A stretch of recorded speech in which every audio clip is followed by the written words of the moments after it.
Shalom ou bracha. Nous avons parlé dans ces dernières vidéos qu'il faut avoir deux pains qu'on appelle le lechem mishneh pour les soudot de Shabbat. Alors, des fois, ce qui se passe, c'est qu'on n'a pas de pain prêt, on a un pain qui est prêt et un pain qui est, par exemple, congelé. Et on voudrait savoir si on peut les additionner ensemble pour le lechem mishneh. Alors d'abord, il faut savoir que dans le Shulchan Aruch, Admor Zaken pense qu'il y a un seul pain en vérité qu'on est obligé d'ouvrir. Il y a quand même l'opinion du Rashba et de certains dans le monde lituanien, ils respectent aussi cette opinion parce que le Gaon de Vilna aussi a tranché de cette manière de faire d'Afka, d'ouvrir les deux pains. Donc pour déjà cette opinion-là, ce ne sera pas possible de prendre une challah qui est congelée puisque eux, on doit manger des deux pains dans la Souda de Shabbat.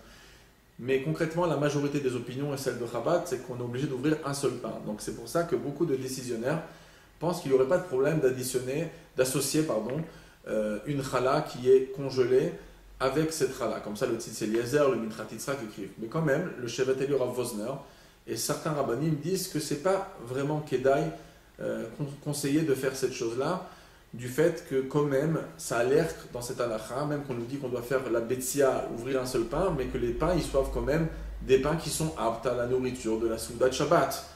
Donc c'est pour ça que les Khatrila essayaient de penser à ça à l'avance. N'utilisez pas de challah qui est congelé pour le lechem mishneh. Dans le cas où vous n'y avez pas pensé, donc vous pourrez autoriser de prendre la challah fois, vous aurez sur qui vous reposer. Des fois, ce qui peut se passer, c'est qu'on a que deux chalot le Shabbat après-midi, et un enfant s'est amusé à retirer un morceau où la challah s'est cassée tellement qu'elle est tendre, elle s'est cassée en deux.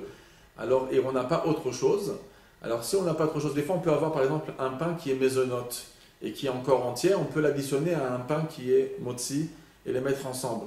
Mais des fois on n'a pas ce luxe, alors on peut apprendre dans le Siman Kuf Samer Zayin du Shulchan Aruch de prendre un kissam, une sorte de comme le cure-dent, et de mettre un bout sur la challah, un autre bout, et de les recoller ensemble pour que ça paraisse être une challah entière. Ce sera donc conseillé de faire ça dans ce cas-là.